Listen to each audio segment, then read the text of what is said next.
time to call this July 30th, 2018 Budget Workshop / Special Call Board meeting to order. Madam Secretary, would you call roll? Mr. Contreras? Present. Ms. Guanajuato-Webb? Absent. Mr. Mesa? Here. Mr. Overfelt? Absent. Mrs. Sanders? Here. Mr. Smith? Absent. Myself? Present. Yes, so we have a quorum. Let the record show that we have a quorum and that this meeting has been duly called in accordance with the Texas Open Meetings Government Code, Chapter 551. At this time, we'll have opening ceremonies with a moment of silence first and then followed by the Pledge of Allegiance.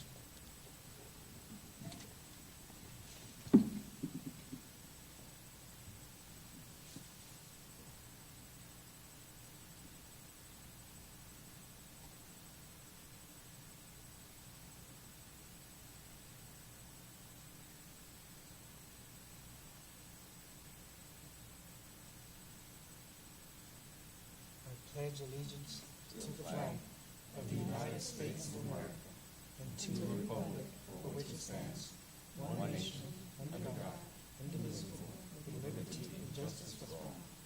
Thank you very much. Welcome everyone to our meeting.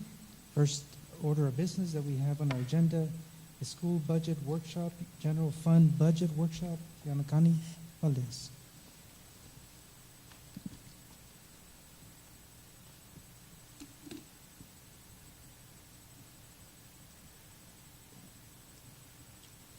Good evening, President Mesa, Dr. Rios, board members. Today, for our July budget workshop, we will review our general fund, our budget projections based on certified values. We will revisit our attendance projections and touch on the logistics of the tax ratification election. Everybody has a copy of the PowerPoint. And everyone has their laptops with the interactive budget workbook as well.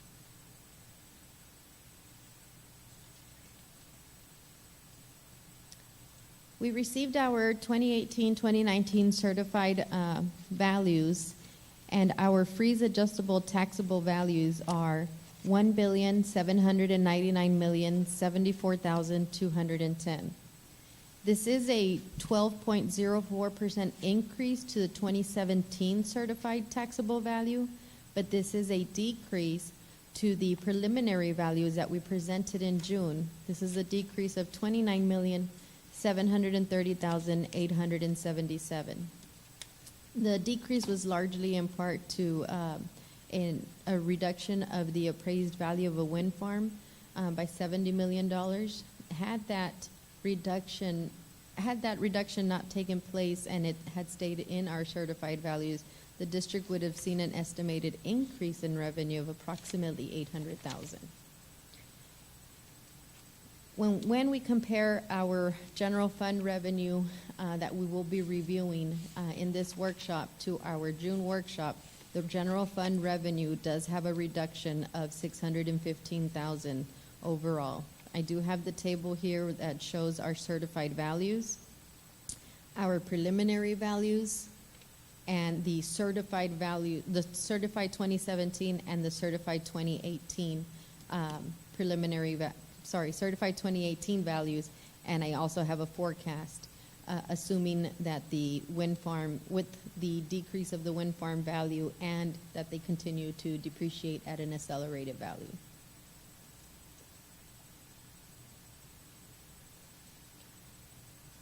Our revenues are generated by the taxes that we levy against our certified taxable values.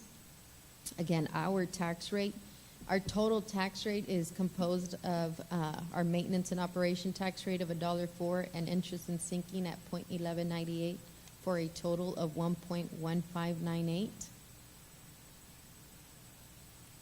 Our attendance projections are the same as what was presented in June.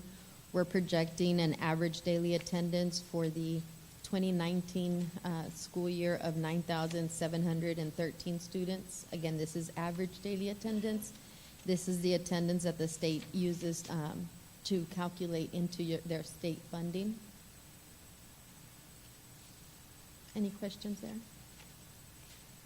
Okay.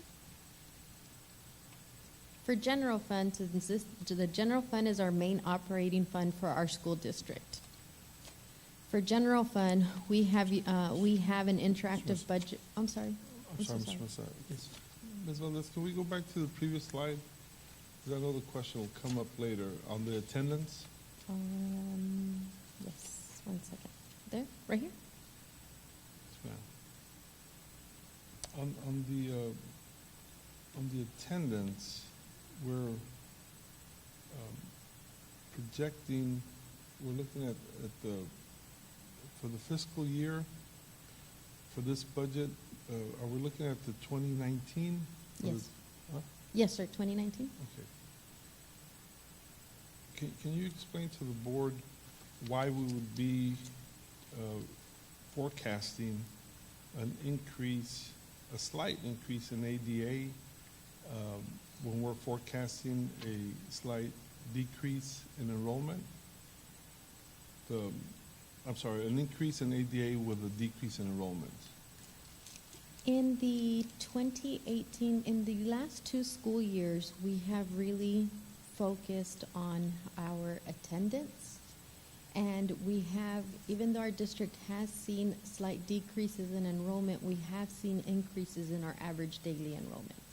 So we have seen more students, or we have our average daily enrollment percentage has increased, and the number of students that generate our average daily attendance has increased, but the number of enrollment has slightly decreased. Oh, and we've seen that in the last 2 years as we've increased the focus on attendance, which is a positive and a really great effort that was made, because had we not made those efforts, we would have seen, assuming that the same trends would have continued from prior years, we would have seen a drop in average daily attendance at the same rate that the enrollment had been dropping. And so the efforts that were placed in the last 2 years helped offset that.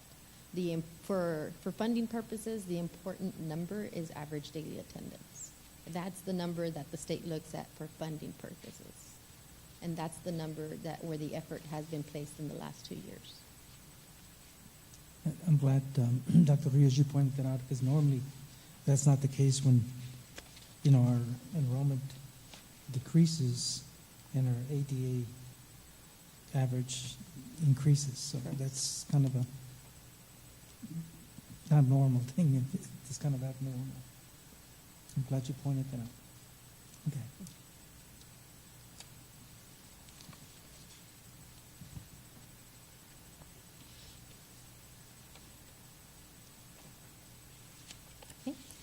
In our interactive workbook, we do have some assumptions that we've created. Again, the assumptions are based on our student counts, that those counts will remain consistent, and that we are assuming that the freeze adjustable taxable value will remain the same. So again, we have certified values, but throughout the year, there are individuals who submit to the appraisal value some kinds of reductions. And so we'll see very minimal, but we monitor that on a monthly basis, that our values maintain the appraised value throughout the year. And we also monitor our tax collections as well. We monitor those on a monthly basis, and we report them at our board meetings, where we compare the dollars collected year to date compared to prior years, so that we can monitor that we're on track. And also, what a big piece of that the interactive budget workbook includes is the tax ratification election. And let me open up the workbook. Does everybody have their workbook in front of them? No. Do you have it, Mr. Mesa? It's talking about on the You can computer. go in your laptop, Mr. President. Oh. Okay. The area that I'd like everybody to focus on is on the interactive workbook are the tabs down at the bottom. As we're referencing each area, we will refer to each of the tabs. So again, the overview tab are the assumptions that I just reviewed. of how we built the revenue of this workbook. Again, it was based on the attendance, the average daily attendance that we just discussed, on the certified values that we just discussed, on maintaining the collection rate that we have historically maintained, and on having a successful tax ratification election. The budget calendar is something that's very, very important. The budget calendar and the tax ratification calendar are very important dates, and they're required dates. That's why, for instance, today our meeting is right before the required posting of the notice. So we also will review a notice that we have that will be posted on our website along with this presentation. August 6th is when we're having our proposed budget meeting, which would be the meeting where we propose to finalize the budget. On August 20th is the meeting where we are required to order an election if we're going to have a tax ratification election. And if we order an election, we would have to have the tax rates approved prior to ordering that election. So that's why on August 20th, we have both the adoption of the budget and the tax rate in order to use the adopted tax rates to then order an election. Okay. Dr. Rios, Ms. Nakani, do you think it would be possible if we can maybe have an additional, I know that when we had the TRE community meeting, of course, it was favorable, which was great. However, do you think we can hold an additional one just to get a little bit better glimpse of how the public's going to perceive it? Because although we like what we saw from the meeting, but do you think we can have maybe like interactive streaming online on Facebook, and to have users that log in and watch the meeting go online and take that survey online, and for us to see what happens, to see how we do basically the same presentation, except we're streaming live on Facebook, same presentation, but they're going to log in at home and see if they go and answer that survey. Do you think it would be possible? I think that it's absolutely possible. We just have to make sure that that the board members are available. And I will mention this. One of the reasons that we had the number of participants that we did, I know that the number of people that took the poll didn't reflect the number of people that were actually here, because not everybody was able to use their smartphone. But one of the reasons that we had as many people here as we had is because we asked every campus principal to bring in 5 parents and reach out to 5 community members. So we asked every principal to come up with 10 people, and then we asked all of the directors district-wide to reach out to at least 5 community members. So to get that type of participation here, we would have to ask everybody to do the same. We have a meeting with them on Wednesday, so if the board is available on any of those days before August 6th, which is really, we're talking about sometime next week, like probably Thursday. What I'm saying is not bring them here, just go live on Facebook. So you wouldn't bring them here. They would just maybe offer some type of incentive. Those that make a comment, said, look, I'm going to check the survey, give them a free ticket to a football game, something to that effect, to where we incentivize for them to take the survey, because really that's the important thing. You don't want to go into November 6th, Election Day, and we're going to base our commitment to run this TRE on one actual meeting. Granted, you're going to have in November, I estimate, 2,000-3,000 voters, and yet we're going to base our election on, of course, it was great, right? The fact that they took it and the majority went for it, the TRE. But I would want to have an additional one, just go stream it on live and see what kind of response we get, the survey, see if it would be possible. Because I think we would add more to Mrs. Gonzalez, comment? Okay, that, where's Mrs. Hernandez? What was it called, MIDI? The one that we did here? Okay. I tried to do it, I told somebody about the meeting that they couldn't make it. And then they tried to get on, but it was already timed out or something. Can that be done again? Because not everybody has Facebook. And also, we could maybe make a rerun of the meeting that we had here online, so people could look at that too. What do you think? Yeah, We can set up the Mentimeter survey. We would restart it. The one that we did that evening was for that evening, and we closed it in the morning. So what you had, your results were for that evening and up to 6 a.m. in the morning.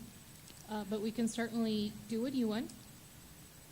And what about and the, extend the amount of response time. what about putting the meeting on the what do you call it, online, on the district webpage? Like have a little, instead of having it on the YouTube, just put it up higher Dr. Rios. to let people. We can do all of that. If the board, if those are the wishes of the board, we can do both on the webpage and on Facebook, and we can have different access to it. Right, from because different like I vantage said, not points. everybody has Facebook, but they do look at that district website. So let's see if I understand correctly, because I've asked around in regard to social media. It's great to post, but when you collect information, that's where it becomes a legality. There's some issues there. I want to make sure that what we're asking is for interaction to poll the people, just as we did here at the last meeting that we had. Is that correct? Yes, sir. Okay, correct. That's fine with me. Yeah. Posing the same questions in regard to those issues, what is important for the public? It would be the exact same question. Okay, I'm fine with that. And Mr. Mesa, And the video would be there too, excuse me. The Yeah. video of the meeting would also be posted, sir? The well, video of the meeting was here. I think that's a clarification that I would need from the board. Mr. Contreras has asked that we do everything, again, in other words, have the camera on the people that presented last time, and then do the meeting. So in reality, we would be reenacting the meeting, obviously in front of a camera, and then running the poll live, and we would work all of that out with Mr. Reno Luna and his staff, and I'm sure that they could make all that happen. So we wouldn't be replaying the meeting. We would be presenting a brand-new meeting, but the same content. But it's going to be another meeting that we may not all be able to make it. Well, Board members. I think that the important people that would have to be there would be Mr. Mesa giving his presentation that he did, Ms. Valdez making the presentation all over again, and Mr. Contreras soliciting the feedback. And really, and it might even be in the green room in the back, so that there'd be Alright. appropriate charts in the back and that sort of stuff. So, The stars, okay. Just as long as you can, go ahead and give convey the information so they can Yeah. know what they're voting on. And really, we could even have different board members make comments, because it would all be videotaped, maybe even in advance, so that it could be a very concise message.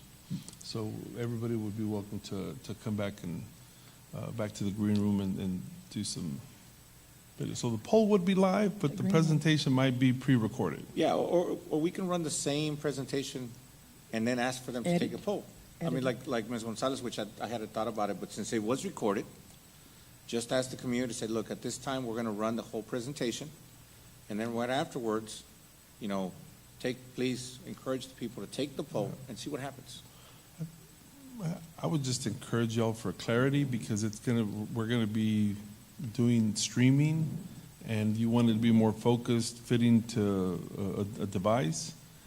I would encourage that we record it over again, but it's up to y'all, and Only- so, Only 100 people saw it, not everybody. yeah. So we'll. Would you keep it on the website, though, for a while, and also the survey? Or are you going to cut it off after 24 hours? How's it going to work? I haven't gotten around that. We can work all those details out to reflect the wishes of the board. And also on the website, the election, remember we put the election when they're going to have school board member elections? Can you put maybe it's the TRE information up there too? We discussed that today, ma'am, and when the board calls the election, No, the information that you have here, the TRE, because it's hidden on the website. oh, And sure. at the very top, there's an election tab, right, where they can click on there and get some information about the TRE. No, we have Absolutely. not. Well, make it something else if it's not an election. Just put TRE maybe, I don't know. Sure, we can do all of that. Is Okay. everybody in accordance with that? We I mean, do it- a complete recording of the presentation all over again? Yeah, I mean, like I said, I would want to have something else, you know, because we're, just to gauge. yeah, just to gauge, you know, the community. Like I said, of course, it was great, it was favorable, you know. However, I think it's a small portion of what's out there, and I just want a little bit better, you know, gauge or glimpse of what we're looking at, you know, since there is a little bit of time, and maybe schedule it as soon as possible. That way we have, when we do order it on August 20th, which is the day to do it, we have a good idea of what we're looking at. Okay, Sure. then we'll go ahead and schedule it. Okay, we'll work, I'll visit first thing in the morning with Ms. Hernandez and Mr. Luna so that they can get the staff working on it. That's great. Thank you. Okay. You can go on. Sorry for the interruption. Oh, that's all right. No, no. We need information.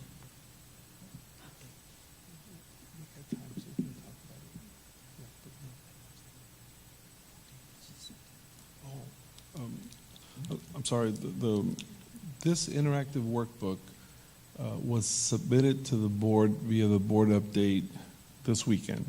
However, we're constantly looking for potential savings, so this is a brand new one. This was loaded on your desktop, so don't look for it on your email, look for it on your desktop. Mr. Henge, is that correct? It was on the desktop, correct? On the computer desktop, on every laptop?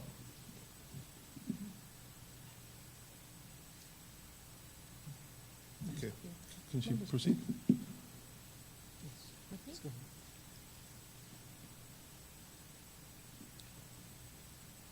The area that I'd like to review is also our revenue. As we discussed earlier, the certified values were approximately $30 million less than the preliminary values that we reviewed at the June workshop. We have a printout that looks like this for everybody in case you want to follow along here, or you can follow along in your Excel workbook.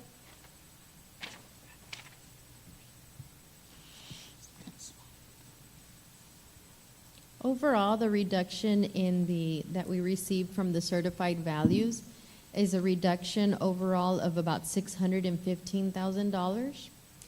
As a district, our preliminary values at the maintenance and operation tax rate of 1.1598, assuming we have the TRE election, would be, we had presented $93,615,000. Now, with the certified values, we're at $93,716,000. So you can see that's a difference of $615,000.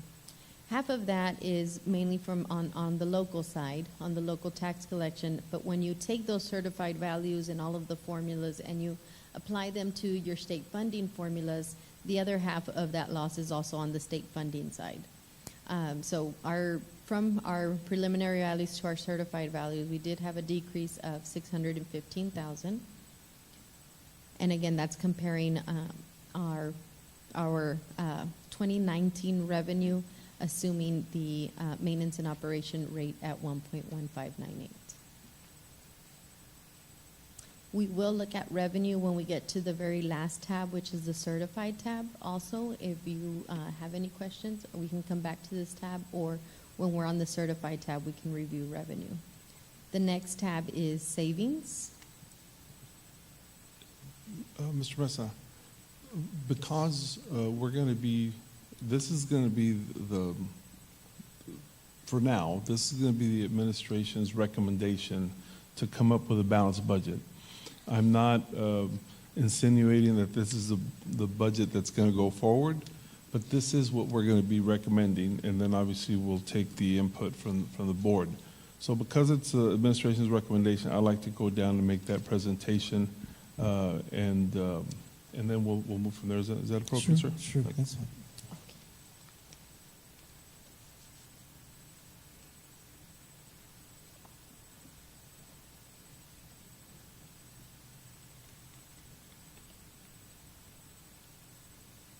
I just want to add that it is the administration recommendation, and we have lots of thoughts in all areas of this recommendation, so there will be plenty of input from individual board members and the whole as well.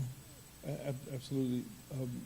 Mr. President, members of the board, the reason we wanted to get ahead and make the presentation is because when it comes particularly to the general pay increase, the finance department will need a whole lot of time because it's a brand new system they have to build. So we're hoping that by giving y'all our recommendation a week in advance, give y'all a chance to give us some updates, that we can absolutely select the pay increase that we're going to give Ms. Valdez's department enough time to build it within the system. Otherwise, the teachers will be delayed 1 month in seeing, and I say teachers, but I mean all employees, in seeing the actual raise in their paychecks until the following month. They're used to seeing it in September, so we need to give them enough time to be able to build it. Otherwise, it'll be delayed by a month. It'll be retroactive, but it'll still be there. So I'm hoping that by having this discussion, we can approve the pay increase on August 6th. Okay? Great. All right. And also, if I could just make another comment, this unexpected shortfall in regard to the appraisal review board reduction in taxes. We understand that, as board members, it's going to have a kind of give and take because of that unforecasted decrease in the amount of funds. And so we completely understand that there's got to be some area, there needs to be some areas where we have to kind of negotiate and look at that carefully, because it was unexpected, but now we have to deal with it, and so we understand that. Thank you, Mr. Mesa. And in light of that unexpected decrease in revenue because of the break that the Winfield Farm received, we've looked at our budgets and tried to look for more savings. And at this time, this is what we're recommending in terms of savings. We had already talked about the reclassification of GT teachers, and we have in effect reassigned teachers to the classroom. So on that one, it was easy to click a yes. We talked about replacing elementary PE teachers with PE aides and making sure that we have at a minimum 1 certified PE teacher. In most campuses, we have 2. So that represents a savings as well. We've talked about the future retirement of 2 cabinet members and those positions not being filled. So we selected yes there also. I also talked to the board about the reclassification of art teachers. We have some art teachers that have elementary art teachers that have retired or taken jobs at the high school. And we propose that we not fill the art teaching positions. So we've selected yes. We have other teachers that we can reassign to vacancies. Reducing the travel budget, and this is a non-student travel budget. This is just adults. So we reduced that. 5% reduction of expenditures. Again, this is not on the classroom side. This is for the departments. And that represents $210,000. And we went ahead today and reduced our elementary teachers by 5 additional teachers. And we made that happen by just budgeting and assigning staff to what the state recommends at 22-to-1 instead of 18-to-1, and making sure that every campus has enough still room to grow should attendance increase. That way we don't have to ask for waivers. Okay? So that's what we discussed on savings. Again, that's our recommendation. We certainly get feedback from the board. Now for the general pay increase. There's a lot of options up there. The position that we're recommending to the board is that we are recommending $1 million for health insurance. $1 million coupled with a 1.6% general increase, that combined is about a 3.2% general pay increase if we consider both of those as part of employee benefits. So we're recommending a 1.6 across the board. At this point, administration is not recommending removal of the salary caps. We are recommending that we implement the TASB salary study on stipends. The reason we're recommending the TASB salary study on stipends and not recommending the removal of the pay increase of the cap, or not recommending more than a 1.6% increase, is because the people that receive stipends, well, those are employees also. They're 100% employees, and they're below the market. The board and the administration for the last 4 years has worked to get everybody above, at market or above. And this is the group that we haven't touched. That's why we're making that recommendation. New positions. We've talked about all the videos and the interaction, much like what you discussed right now. And we've gotten a lot of that done, but we've been contracting.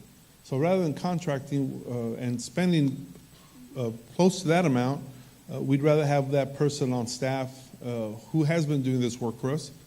And we talked about the risk management director, and we're recommending the addition of the peace officers. At this time, we're not recommending changes to the substitutes. We are going to study this the entire year to see what efficiencies we can create within the system or take advantage of, and then in the following year use that money to provide the needed increases. Now, at this time, substitutes are also within the market, so therefore we were not recommending any changes. As we look to the interactive workbook, the other part that I would bring your attention to is at the very bottom, the construction plan. Should the TRE pass, we had talked about saving money for what the community needed or saw that the schools needed. So we are recommending a commitment of $1.5 million until we have enough money to do some of the major projects. And the operations and technology plan, which Mr. Hengate provided, it called for about $2.4 million, $2.6 million. We're recommending $1.6 million, and we visited and to see what projects would be the most essential. I think that it is important that we have the entire amount of money, but given the need to provide for health insurance raises and police officers, we settled on the $1.6 million. This budget that the administration is recommending is as close as possible. If you look at line 82, it only leaves $34,000 of unassigned money.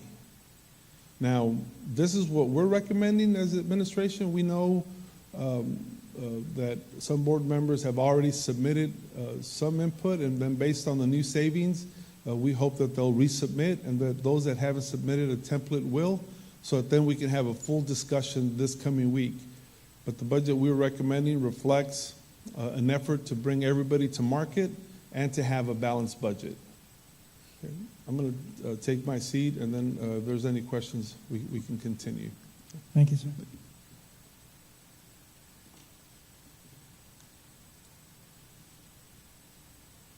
You know, and again, while he's coming up, just want to mention that we do have a lot of dialogue.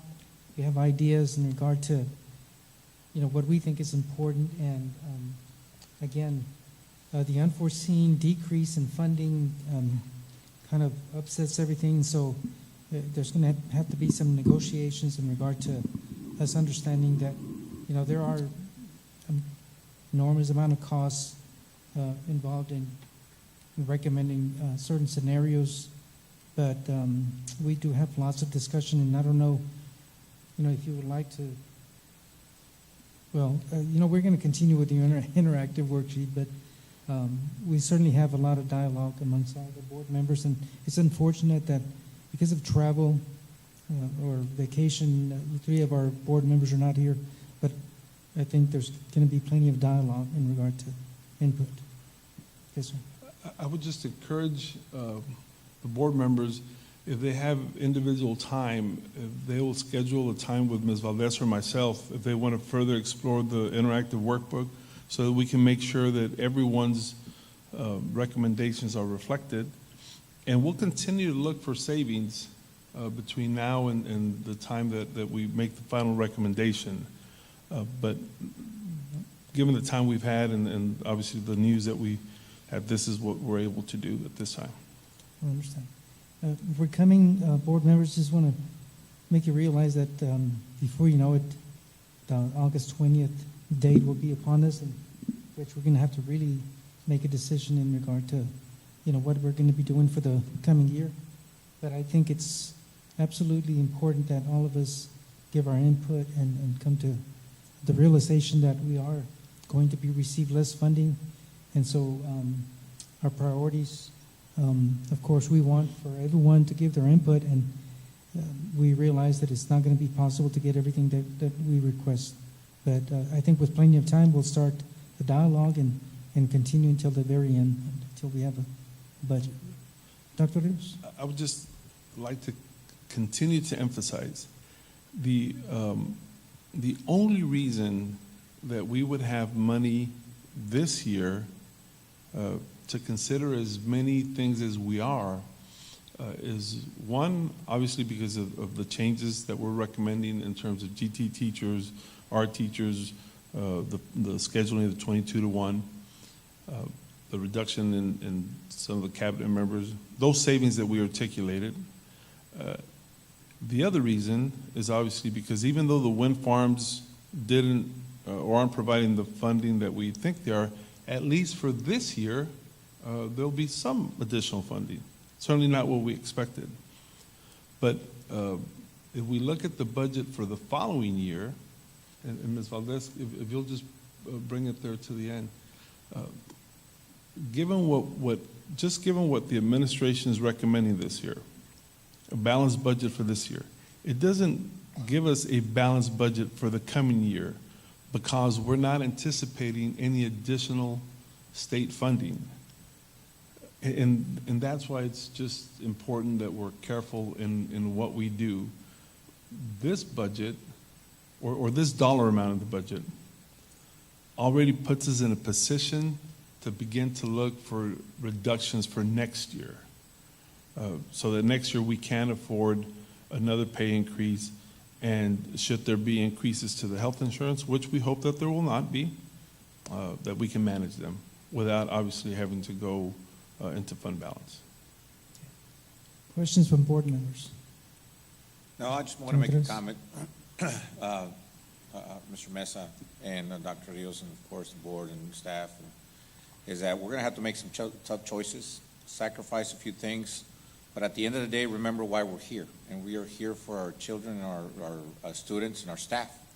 So they are the utmost priority, and everything else, comes secondary. So when we look at this workbook, and I haven't turned mine in because I kept going at it, several times, adding and deleting, as far as the cap and the increase, and I see the reduction, obviously, by the wind farm. But even then, before that, even with the wind farm, not only this year but next year and into the future, something that we have to take a good look at what we're going to have to tighten our belts on. And, what an old mayor said, kind of stuck with me, is we're just going to have to start doing more with less. And remember why we're here, which is our students and our staff. So that's it. Thank you for the comment. And another comment from me is, when we look at, for example, teaching positions, I feel the same way. I've verbalized this before, that yes, we're looking at teachers, but we also need to look at central office staff and administrators in regard to the number that we have. And it seems like, when, let's say, an administrator, principal, someone gets in trouble, it seems to be a temporary move to another position, and then that position becomes long-term position.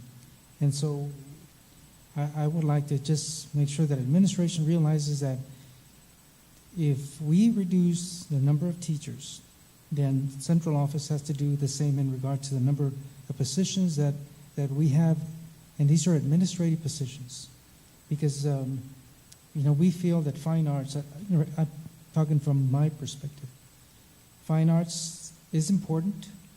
We do realize that we have loss in funding and cost of insurance that, we're paying for employees.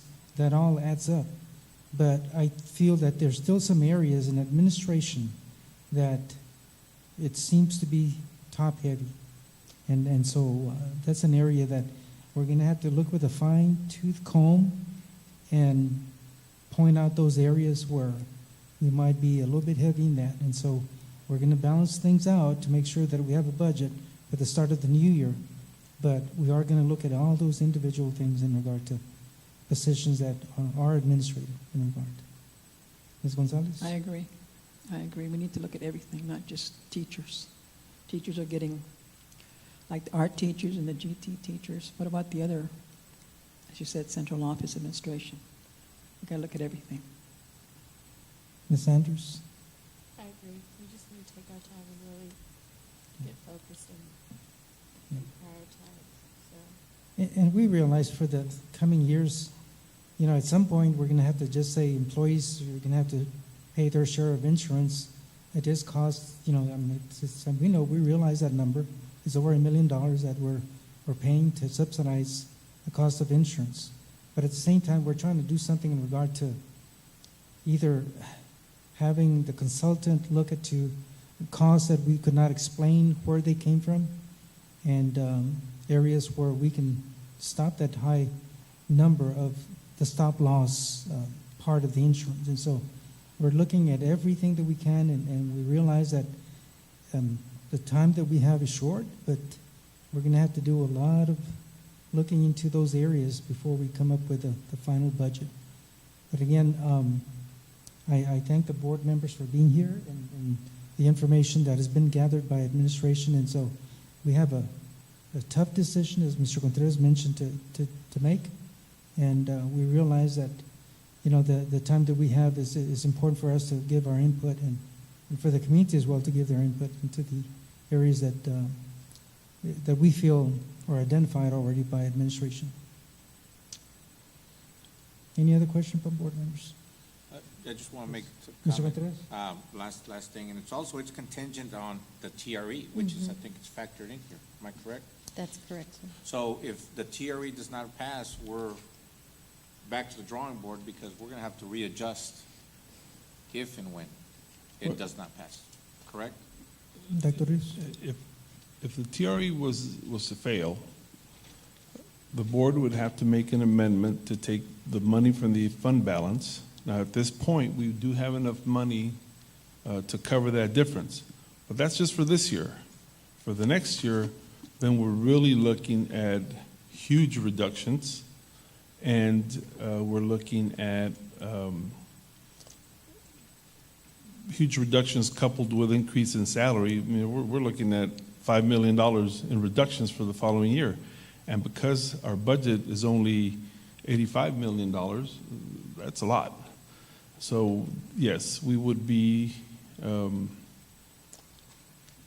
working very hard to communicate to individuals what the TRE is and the importance of it, and then let them make up their own mind, but present a whole lot of information, because it would put the district in a position of making significant reductions. Any other discussion? I do have. Yes, Dr. Rios? I think that right now, the vacancies that we have within the district, we have put them on hold because we have enough people with the reduction of that we've recommended to fill the vacancies.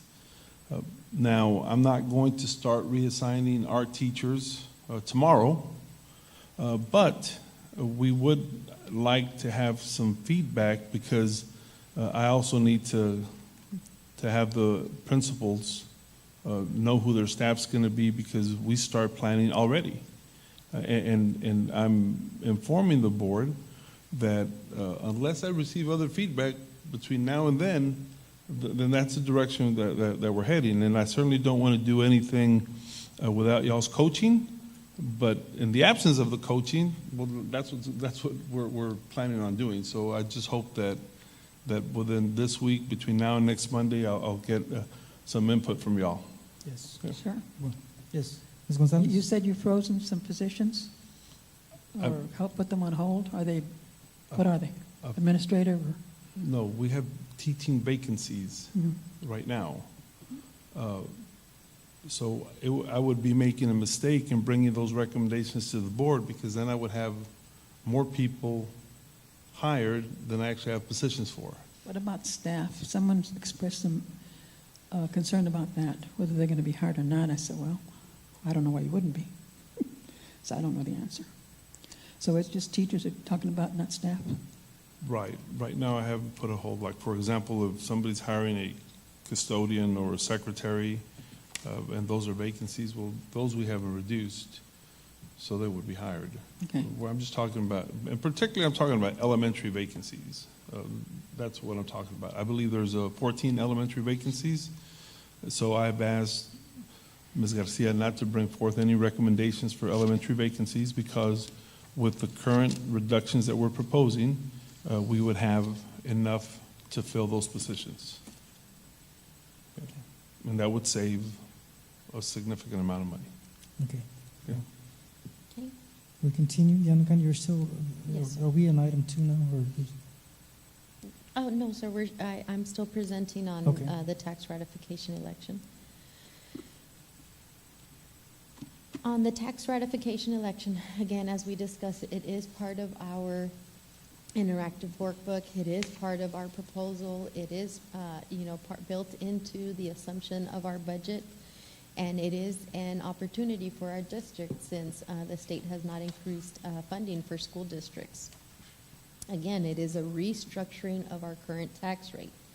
There would not be an increase to the overall tax rate. We would simply, I say simply, but I mean the simple explanation would be to transfer the pennies that are in INS of 1198 to M&O, and that would increase the M&O tax rate to 1.1598, but our total tax rate would remain the same. In order to meet the tax ratification election deadlines, we would have to order an election by August 20th. And in order to order that election, we would also have to have approved a tax rate that exceeds the rollback rate as it is calculated in this by the state comptroller.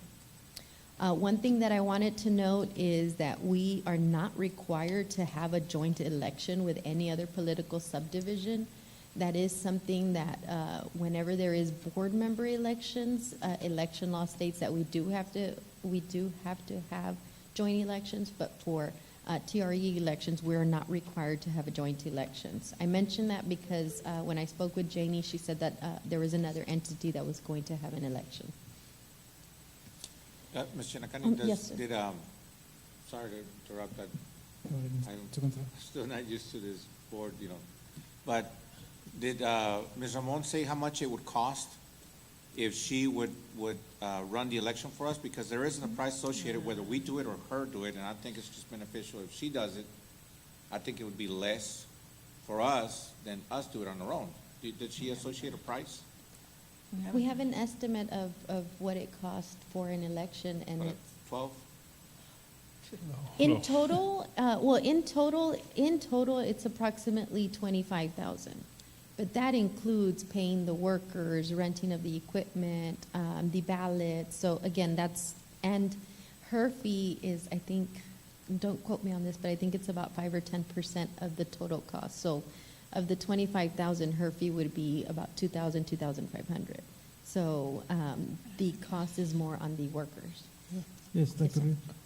We can provide in the board at the exact amount that we paid when we had the bond election, because it would be the same type of election with want the the same same type type? of Okay. early voting, and hopefully we can have the polls on the campuses to facilitate everybody else voting. So we'll provide that amount in and we would never recommend, at least never again, recommend to run the election ourselves. It is labor intensive, and there's just a lot more to do. I think it's Too many more accusations. transparent in regard to the outcome. But I think that would be information that certainly would be very useful to board members, so you could include that. Yes, and again, also I mentioned to her that assuming that this is approved, that would be a contract, I Yes. mentioned to her would be an agenda item that would also be brought forward. Good. Truth in taxation is what's required for every school district to use, and this is a law. These are different constitutional laws, and there's a software that we use from the state comptroller's website that calculates the different tax rates. The reason that I mentioned this is because all of these different, once we populate all of the information from our certified values to new appraisal values to prior year tax values, all of this information then calculates the values and is used on the legal language that we have to use when we present the resolution on the ballot. So in prior years, I can send you prior year examples of that legal language, because in prior years, every public hearing, we've seen, even though we haven't changed our tax rate, we've seen where it says we're increasing our M&O tax rate. However, it's not an increase, it's just the legal language of how it reads. But again, the truth in taxation system is something that's required for every school district, every city, every county, anybody who has tax rates that they impose on their communities. And so it does calculate your rollback rate, your effective rate. It's everything is in there that we need to put in. And it does produce the notice that I have printed out for you as well. So everything is in here of what we would need for legal language that would be related to our tax rate. So the legal language is something that this is a statement based on the tax calendar. I'm sorry, the election calendar. We would have to have on our website a language that states the paragraph that's in the middle. San Felipe Del Rio, CISD, we haven't adopted, but that's what our notice looks like. Adopted a tax rate that will raise more taxes for maintenance and operations than last year's tax rate. The tax rate will effectively be raised by 9.01% and will raise taxes for maintenance and operation on a $100,000 home by approximately $119.80. Again, this language refers only to the increase in the maintenance and operation tax rate. It doesn't have anywhere in their language that then discusses, however, there will be a reduction in the INS tax rate, so your total tax rate will not change. Again, this is exactly the language that we have to follow and the steps that we have to follow. So that's where, in previous conversations about the TRE, I was mentioning how the legal language, once we start populating the system, once we receive the certified values, this is where the delicateness of explaining that in the end the total tax rate will remain the same, and some of this language may be misinterpreted is where we have to, or in my opinion, focus on the education. But we will, in order to meet the election deadline, we will be posting the notice, which I have printed for you at your place of seating. And in that notice,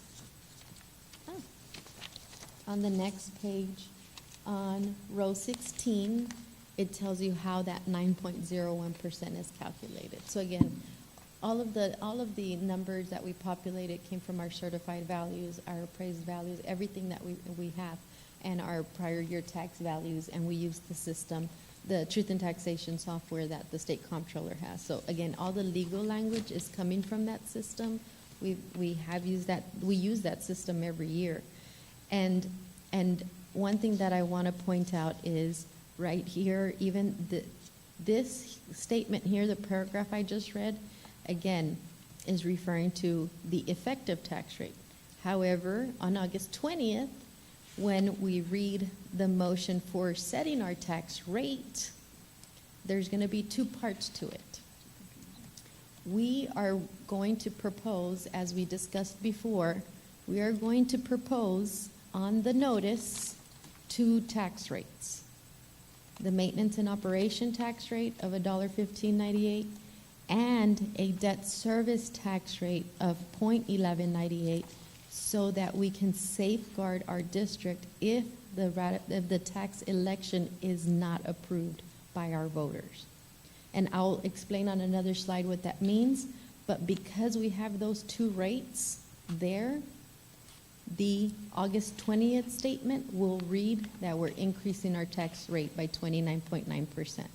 So, and now let me go to the next slide and explain the logistics of that slide, so that, because those two tie together. Well, the next three slides.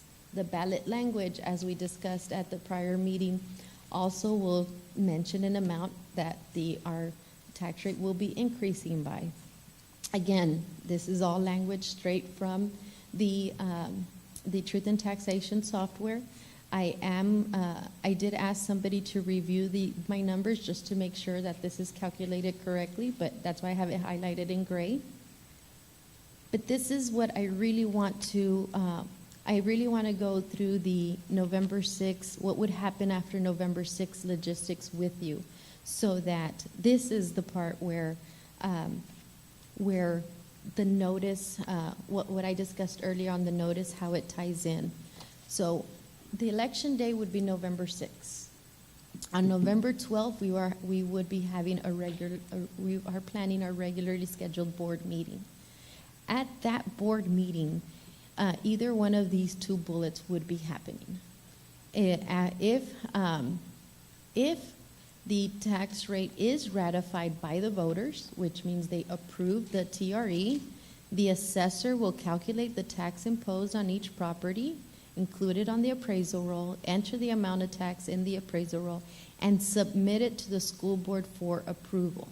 At that time, even though this notice has a tax rate of 1.158 on the M&O and 1198 on INS, at that time, what the appraisal roll will include is exactly what we have been communicating on the tax ratification election, that our total tax rate will not change, that it will be only 1.1598 if the tax ratification is approved. If the voters do not approve the tax ratification election, that means that our maintenance and operation tax rate goes back to $1.04. However, we also need to have the safeguard of keeping those 1198 pennies on the INS side. And that's why both of those are on the notice, so that after November 6th, depending on what the voters decide, we will maintain the 1.1598 tax rate. However, we will legally be within our boundaries to fall within one of these options.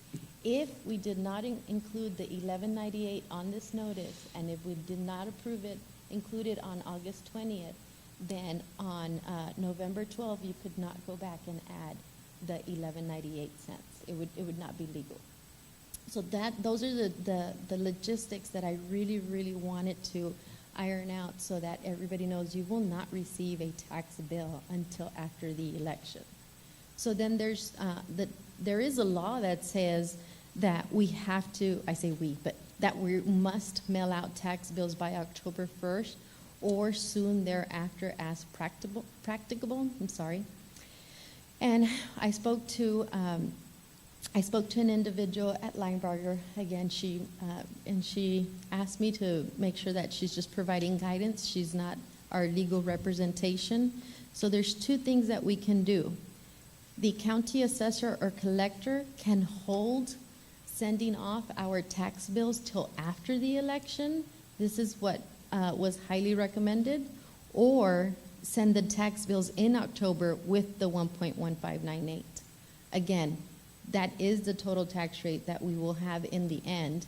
However, that is what we're going to include in the tax bill.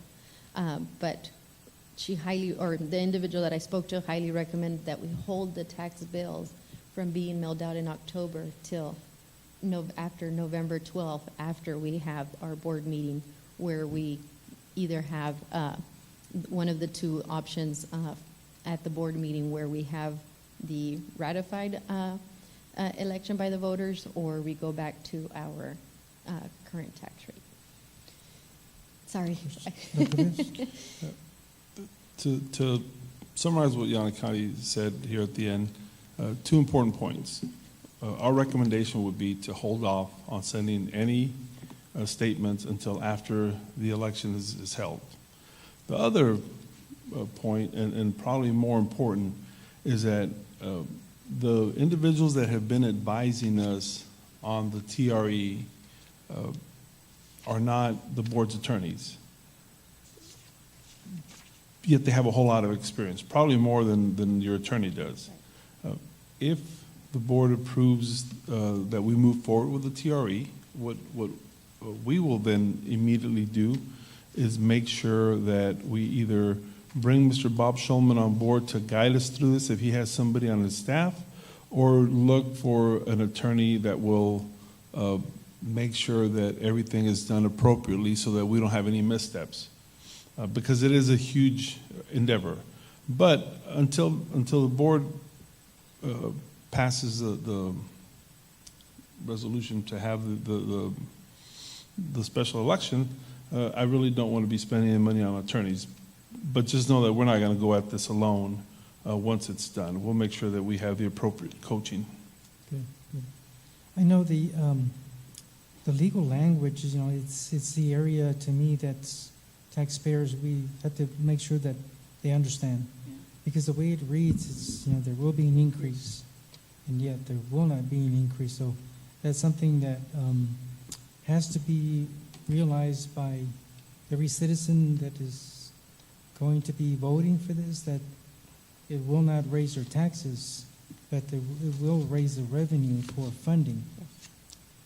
But the wording, that's where it gets cloudy. Comments from board members or questions? No, you're right, Dr. Mr. Mesa, is that we don't want there to be a misconception that there is a tax increase when in fact there isn't. We're just moving from the right to the left, and that's essentially what it is, just to simplify it. That it is not a tax increase.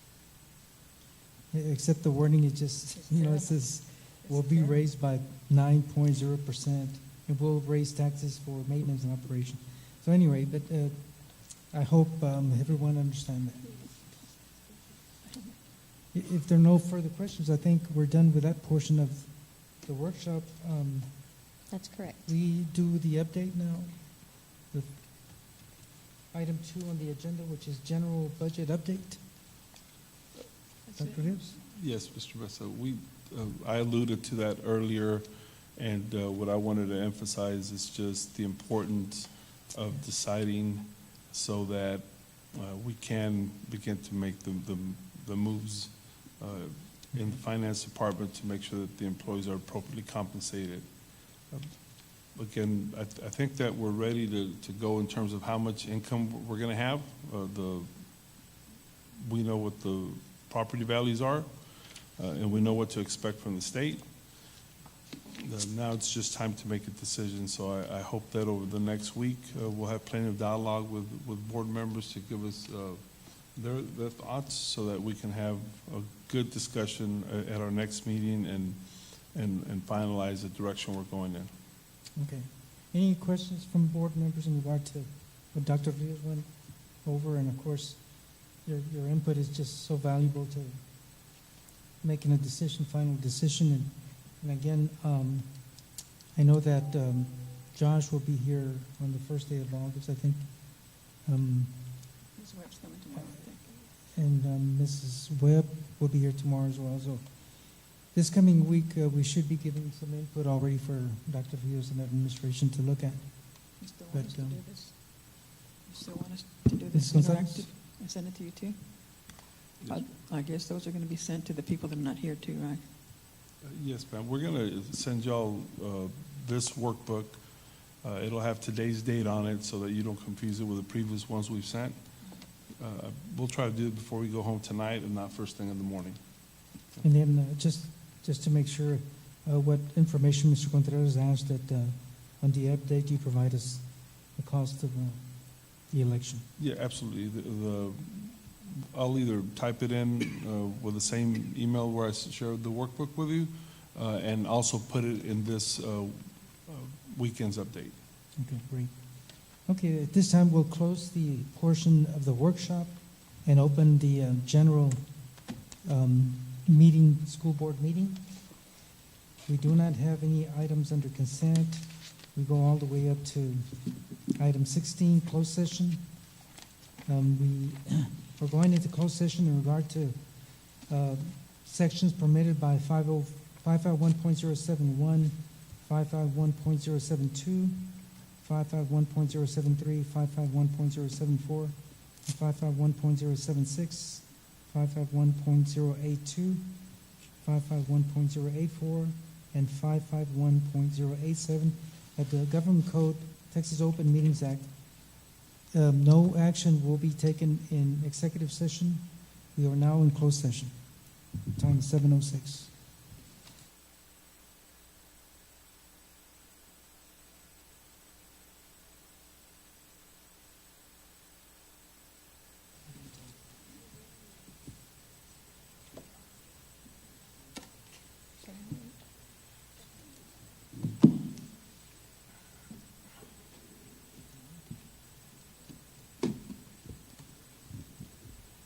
The time is 8:27.